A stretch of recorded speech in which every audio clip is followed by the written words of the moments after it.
La visite a été entamée par le régiment des grands travaux téléphoniques à Al-Raya où le général de corps d'armée a suivi après la cérémonie d'accueil et en compagnie du général-major Abdelkader Leshram, directeur central des transmissions et des systèmes d'information, une présentation globale donnée par le commandant du régiment sur l'usine de production des fibres optiques et des câbles à fibres optiques. S'étendant sur une superficie de 5400 mètres carrés et d'une capacité de production de 9000 km de câbles de fibre optique, une capacité susceptible d'être augmentée, la réalisation de cette usine s'inscrit dans le cadre de la modernisation et du renouvellement de l'arme des transmissions au sein de nos forces armées. Conformément aux diverses évolutions accélérées générées par les besoins impérieux dans le domaine du haut débit et du très haut débit. Cette usine est également gérée par un système automatique numérique supervisé par un ensemble d'officiers et de cadres, ingénieurs et techniciens qui ont suivi une formation spéciale et solide leur permettant de diriger cette usine avec une haute performance. Le général de corps d'armée a suivi les différentes étapes de production des fibres optiques, y compris le test de conformité du produit avec les normes internationales.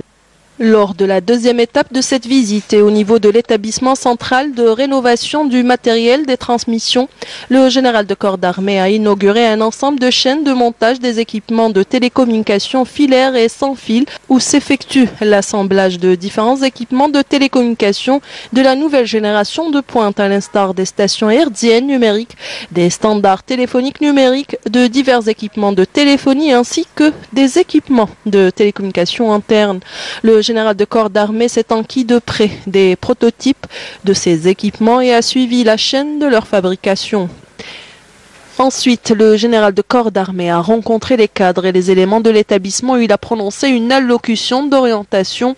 diffusée via visioconférence au profit de différentes unités, écoles et établissements relevant de la direction centrale des transmissions et des systèmes d'information à travers l'ensemble des régions militaires et dans laquelle il a tenu à féliciter l'ensemble des cadres et personnels pour les importants résultats réalisés. Il a également souligné que l'inauguration de ces projets à la veille de la célébration de la fête de la glorieuse révolution de libération est un symbole parmi d'autres de loyauté et de dévouement au sacrifice de nos valeureux chouhada. Ces grandes réalisations industrielles sont entièrement gérées par les mains d'officiers, de cadres, d'ingénieurs et de techniciens algériens. Ceci est un autre signe incontestable de l'attachement des fils de l'armée nationale populaire, digne héritière de l'armée de libération nationale, sous le haut et indéfectible patronage de son Excellence, Monsieur le Président de la République, chef suprême des forces armées, ministre de la Défense nationale, et de leur ferme et consciente détermination à suivre les pas de leurs valeureux aïeux qui ont bravé les obstacles, ont dompté l'impossible et ont su honorer leur peuple et le combler de gloire et de grandeur. Le général de corps d'armée a fait rappeler les efforts consentis pour la modernisation de l'arme de transmission, que ce soit en matière d'équipement et de développement ou en matière de la maîtrise des mécanismes d'emploi des différents équipements, voire même en matière de l'instruction et de la formation des potentiels humains qualifiés capables de dominer cette arme vitale. Avec cet élan que nos forces armées, avec toutes leurs composantes, ont pu maîtriser les tenants et les aboutissants des technologies de pointe et les employer dans plus d'un domaine industriel et ainsi garantir les facteurs de force et d'omnipotence, pas seulement en termes militaires, mais également avec tout ce que représentent ces fabrications militaires comme valeur ajoutée, de qualité pour notre tissu industriel national en particulier et sur le plan économique et social en général.